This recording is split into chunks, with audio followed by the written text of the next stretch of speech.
बारे में मैं इतना कॉन्फिडेंट हूँ। राहुल गांधी इन सब के बाद एक बात और कह रहे हैं कि हमारे जो प्रधानमंत्री हैं उन्होंने ये आदेश दिया कि आपको जो भी करना है वो कर लीजिए, सब कुछ सेना पर छोड़ दिया। गलत।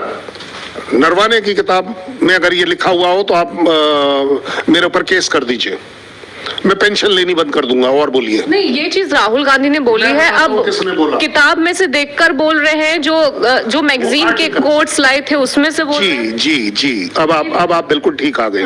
वो उस आर्टिकल की बात कर रहे हैं। आर्टिकल किसने लिखा? आर्टिकल किसने लिखा?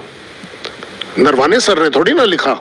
जी नहीं, वो उसकी एक इंटरप्रिटेशन थी। और बाय द वे मैं अगेन एकदम क्लैरिटी के साथ आपको बता सकता हूँ, ये जो आप बोल रहे हैं उचित कार्रवाई वाली बात, ये राजनाथ जी ने एज अ डिफेंस मिनिस्टर कही थी। राहुल गांधी संसद से बाहर निकले, उन्होंने बोला कि नरेंद्र मोदी बहुत ज्यादा घबराए हुए हैं। राहुल गांधी का ये कहना है कि भयंकर प्रेशर में है मोदी सरकार। अगर मेरा प्राइम मिनिस्टर प्रेशर में है, इसका मतलब है मेरी सरकार प्रेशर में, मेरा देश प्रेशर में, मेरी आर्मी भी प्रेशर में। और अगर इस प्रेशर का ऑपरेशन सिंदूर जैसा जवाब है इस प्रेशर में, तो भगवान करे ये प्रेशर रहे, क्योंकि जब इतना प्रेशर है घबराने का, तब हम ऑपरेशन सिंदूर कर पाते हैं। 314 किलोमीटर वर्ल्ड रिकॉर्ड बनाते हैं कि हमारी मिसाइल जाकर उस कंट्री में मारेगी। तो मैं तो चाहूंगा रोजाना ये प्रेशर मेरे पर रहे, मैं 300 के बजाय 400 पे मारूंगा अगले बार। अनप्रकाशित पुस्तक को लेकर के जो है संसद में आए, कई मुद्दों को उठाया, उन तमाम चीजों को लेकर के इनका पर्सनल ओपिनियन क्या है, और जिस तरीके से लद्दाख में इनकी पोस्टिंग थी उस समय इनका क्या एक्सपीरियंस था। सर क्या कहेंगे, जिस तरीके से राहुल गांधी ने आरोप लगाए हैं कि लद्दाख में जो है टैंक चले गए थे, बहुत सारे एलिगेशंस लग रहे हैं और सोशल मीडिया पर तरह तरह की बातें भी चल रही हैं, आप क्या कह रहे हैं इस बारे में? जय हिंद, नमस्कार। अगर आप लद्दाख की बात कर रहे हैं और अगर ऐसा आपको राहुल गांधी से सुनने में मिल रहा है, तो Ladakh should have been lost. वो तो हमें लूज कर देना चाहिए था। जब कुछ कर ही नहीं पाए, चीन ने इतनी बड़ी कार्रवाई करने की कोशिश करी, तो वो तो जीत जानी चाहिए थी। पेंगैंग सो उनके पास होना चाहिए था, डीबीओ उनके पास होना चाहिए था, डेपसांग उनके पास होना चाहिए था, गलवान उन्हीं के कब्जे में आ जाना चाहिए था, कैलाश रेंज पूरा का पूरा उनके पास होना चाहिए था। तो ये सब मेरे पास क्यों है? अगर फौज कुछ नहीं कर पाई तो हमारे पास तो होना ही नहीं चाहिए। कल वो वहां तक अगर आ सकते थे तो आज वो दिल्ली पर भी आ सकते थे। मैं आपको बड़ी जिम्मेदारी की स्टेटमेंट इसलिए दे रहा हूं कि ये किसी के लिए भी कहना गलत होगा, इंसल्ट होगी, या मैं कहूंगा इररिस्पॉन्सिबल होगा अगर वो कोई पॉलिटिशियन इस तरह की स्टेटमेंट देता है कि वहां कुछ नहीं कर पाए। अगर हम कुछ नहीं कर पाए तो मैं आपको ये बड़ी जिम्मेदारी से कहता हूं कि मेरा जीना हराम है। एज अ फौजी मुझे जीने का हक ही नहीं है अगर वहां हम कुछ नहीं कर पाए। देखने के लिए आंखें चाहिए। और पहले तो मुझे ये बता दीजिए कि आप लोगों को दिखा कैसे कि वहां कुछ नहीं हुआ? मतलब क्या क्या दिखा आपको? कौन था वहां प्रेजेंट? आप प्रेजेंट थे मिस्टर राहुल गांधी, या मैं प्रेजेंट था? आपको किसने कहा? आपके पास क्या प्रूफ है कि वहां पर कुछ नहीं कर पाए हम? उनका कहना यह है कि 2020 में लद्दाख के अंदर चीनी टैंक घुस गए थे, 4 की संख्या थी और भारतीय सेना कुछ नहीं कर पाई थी उस समय, क्योंकि 56 इंच की सरकार ने कोई आदेश नहीं दिया था। मैं ये बात मान लेता हूँ, चलिए आप पॉलिटिशियन हैं, आपको अलाउड है कुछ भी कहना। 4 टैंक उन्होंने कब देखे?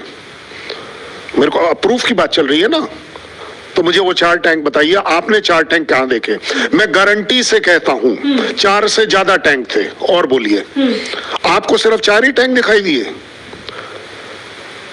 4 टैंक मींस 1 ट्रुप, एक ट्रुप की बात। वहां एक स्क्वाड्रन आया हुआ था, वहां एक रेजिमेंट आई हुई थी।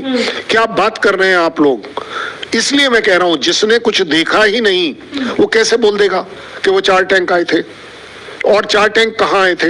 अगर आप, मैं बाई चांस, हालांकि मैं पॉलिटिकल चीजें देखता कम हूं, बट बाई चांस उस दिन मैं ये डिबेट जो हो रही थी पार्लियामेंट में, उसको मैंने देखा और उनका कहना था कि वो कैलाश रेंज पर चढ़ गए टैंक।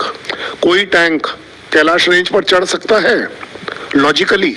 नहीं, आपका मैं आ रहा हूँ। वो जो देखिए, मुझे तो पूरा पता है क्योंकि मैं तो उस जगह रह चुका हूँ। मुझे मालूम है कहाँ है स्पंगुर गैप, कहाँ है कैलाश रेंज, कहाँ है ब्लैक टॉप, कहां पर क्या है, अगर मैं ये नाम देने शुरू करूं तो मेरे ख्याल राहुल गांधी ने तो ये नाम सुने भी नहीं होंगे। लेकिन फिर भी अगर एक अच्छा एनालिसिस करने की कोशिश करी जाए, हुआ क्या था? हुआ ये था कि यस, चाइनीज आर्मी अपने जो उनके एरियाज हैं, स्पेसिफाइड एरिया, उनसे आगे आई थी। लेकिन इसका मतलब ये नहीं है कि वो मेरे सीने पर चढ़कर आई थी। ये वो वाले इलाके थे जो नो मैंस लैंड की तरह इस्तेमाल किए जाते हैं। अगर एक बड़ा छोटा सा आपको एग्जांपल दूं, अगर पेंगोंग त्सो लेक, क्योंकि वो सबसे ज्यादा फेमस हुई थी, पेंगोंग त्सो लेक में मैं इंडिया फिंगर नंबर 3 पर है। फिंगर कहां से बनती है? फिंगर उसके उल्टे हाथ पर अगर देखें, सिरिजाप रेंज है। सिरिजाप रेंज से 8 फिंगर आकर 8 नीचे को पहाड़ियां आती हुई पेंगोंग त्सो लेक के अंदर मिलती हैं। 1 नंबर की फिंगर मेरे तरफ है, 8वें नंबर की फिंगर पाकिस्तान की तरफ, सॉरी चाइना की तरफ। उसके बाद उनकी एक रोड हेड आती है जिसको वो बोलते हैं सिरिजाप 1, सिरिजाप 2। ट्रेडिशनली, मैं अपने खुद के एक्सपीरियंस से बता रहा हूं, जब हम वहां 92 और 93 में थे, हमें पेट्रोलिंग अलाउड थी कि हम जाते थे फिंगर 8 तक, पेट्रोलिंग कर कर वापस आ जाते थे। हम वहां रुकते नहीं थे, हम अपने वापस फिंगर नंबर 3 पर आते थे। वो लोग भी फिंगर नंबर 4 तक आते थे, क्योंकि 3 के ऊपर तो हम बैठे हुए हैं। वो 4 तक आते थे और वो वापस चले जाते थे। बड़ा सिंपल सा ड्रिल था। इस बार जो हुआ कि यस, वो 5 नंबर की फिंगर पर आए और वहां बैठ गए। बट दैट डजंट मीन कि वो मेरे द्वारा ऑक्यूपाइड थी, फिजिकली वो मेरे पोजीशन में नहीं थी, लेकिन उनका आना जाना वहां तक था, उनका रहना वहां बिल्कुल अलाउड नहीं था। लेकिन जिस तरीके से आप कह रहे हैं कि उनको प्रूव करना होगा, तो वो एक बुक के जो कोड्स है उनको लेकर के आए हैं। पूर्व आर्मी चीफ जनरल नरवणे की बुक को लेकर के आए हैं, जो अभी पब्लिश नहीं हुई है। उनका आरोप कैसे बनी? आप बताइए मुझे। हाँ। अगर कोई चीज बुक के तौर पर पब्लिश हुई ही नहीं तो वो बुक बनी कैसे? नरवाने साहब की स्टेटमेंट इस पर सबसे ज्यादा इंपॉर्टेंट होनी चाहिए, ना आपकी, ना मेरी, ना राहुल गांधी की। Rahul Gandhi can keep doing politics, but general Naravane अपनी किताब के बारे में तो ठीक ही बात कहेंगे। उन्होंने क्या कहा था? उन्होंने कहा था, मुझे पेंगुइन वालों ने बोला था कि एक किताब लिखने की कोशिश कीजिए और हमें दीजिए। बोले मैंने एक मैन्युस्क्रिप्ट कॉपी बनाकर उनको पकड़ा दी। अब वो उसको बुक के तौर पर पब्लिश नहीं कर पाए, ये उनका और सरकार का मामला है, ये मेरी स्टेटमेंट नहीं है। लेकिन राहुल गांधी तो ये भी कह रहे हैं ना कि 2 सालों से इस बुक को पब्लिश ही नहीं करने दे रही है गवर्नमेंट। ये पेंगुइन का प्रॉब्लम है, जनरल नरवाने का प्रॉब्लम नहीं है। जनरल नरवाने का कंधा क्यों पकड़ रहे हैं? चाहे कोई भी हो, जनरल नरवाने अपनी किताब के लिए खुद बोलेंगे या राहुल गांधी को हायर करेंगे? लेकिन इतने दिन हो गए, जैसे 2-3 दिन का समय बीत चुका है, नरवाने साहब खुद आकर के कुछ नहीं कह रहे इस बात पर। क्यों कहें? वो कह चुके हैं, इट इज ऑन रिकॉर्ड। दोबारा क्लियर नहीं करेंगे? क्यों करेंगे क्लियर? मंद बुद्धि है हम लोग क्या, जो उनको बार बार बुलवाएं? हमारे समझ नहीं आती कि एक जनरल क्या बोल रहा है। जनरल क्लियरली बोल चुका है, आज नहीं, जब उसकी किताब उसने दी थी, कि मैंने वो किताब, और उन्होंने क्या बोला था? उन्होंने बोला था, मैं गया था, किताब जनरल बिपिन रावत की इनॉग्रेट हो रही थी, पेंगुइन वाले कर रहे थे उसे पब्लिश। तो पेंगुइन वालों ने मेरे से बोला कि सर आप भी कर दीजिए। उन्होंने बोला नहीं, मेरी किताब थोड़ी ना आप पब्लिश करोगे। तो उन्होंने नहीं सर आप दीजिए, हम करेंगे। बोले इसलिए मैंने वो किताब अपने तरफ से मेमोर्स के तौर पर लिखी और मैंने उनको दे दी। अब उसके आगे की जो ड्रिल है, परमिशंस की ड्रिल, अब तो ये तो वो वाली बात हो गई। चलिए कल परमिशन हो जाती है, अगर पेंगुइन उसे किताब के तौर पर पब्लिश नहीं करता, अब किसकी गलती है? देखिए, मैच्योरिटी के साथ समझना चाहिए, general Naravane has no more role to play.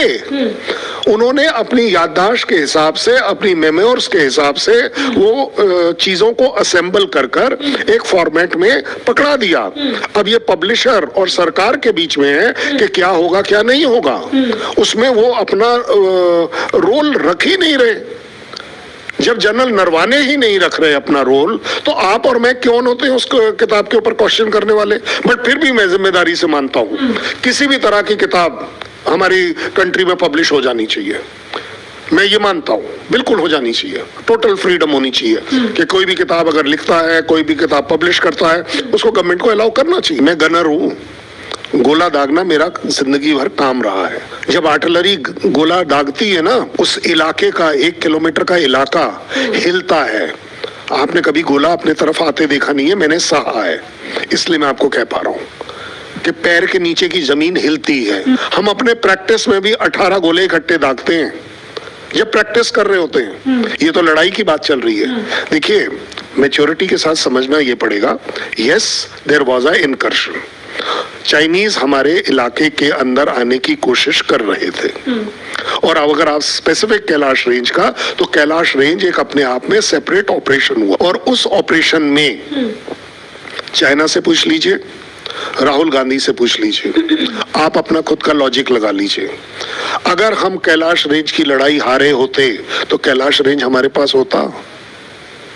क्या वो चाइना की सेना 10 टैंक लेकर जो आई थी, वो 10 टैंक वहां रुकते या हमारे ऊपर आते या वापस चले गए? वो वापस क्यों चले गए? पेंगैंगसो से कंप्लीट विड्रॉल क्यों हो गया? लॉजिक देखिए ना, क्योंकि कैलाश रेंज एक अकेला ऐसा रेंज है जो उस एरिया का सबसे डोमिनेटिंग हाइट है। लड़ाई इस बात की चली थी कि क्या कैलाश रेंज के ऊपर कब्जा चाइनीज, ना उनका था ना हमारा था, बाय द वे, उनका भी कब्जा वहां नहीं था और हमारा भी कब्जा वहां नहीं था। और टॉप्स जो है 6000 मीटर के टॉप्स हैं, 6000 मीटर इज अनलिवेबल, मैं मानता हूं इस बात को। लेकिन उस पर्टिकुलर टाइम पर 29-30 अगस्त, उस दिन जो ऑपरेशन था, उसको बड़े छोटे शब्दों में अगर मैं डालूं, उन्होंने अपनी साइड से चढ़ना शुरू किया था कि हम इस पर कब्जा कर लेंगे, हमने अपनी साइड से किया था। मैं तेजी से पहुंच गया, तुम रह गए, तुम्हें वापस जाना पड़ा, तुम्हें पेंगैंगसो से हटना पड़ा, तुम्हें उस पूरे के पूरे स्पंगमुर गैप को मेरे डोमिनेशन में लेना पड़ा, तुम्हें मोल्डो गैरिजन जो चाइना का है वो टोटली कंप्रोमाइज हो गया, क्योंकि अब मैं ऐसे देख रहा था मोल्डो को। आपने अपनी आंखों से? मेरा तो पहले देखा हुआ है, इसलिए मैं कह रहा हूँ। लड़ाई के दौरान मैं वहां नहीं था।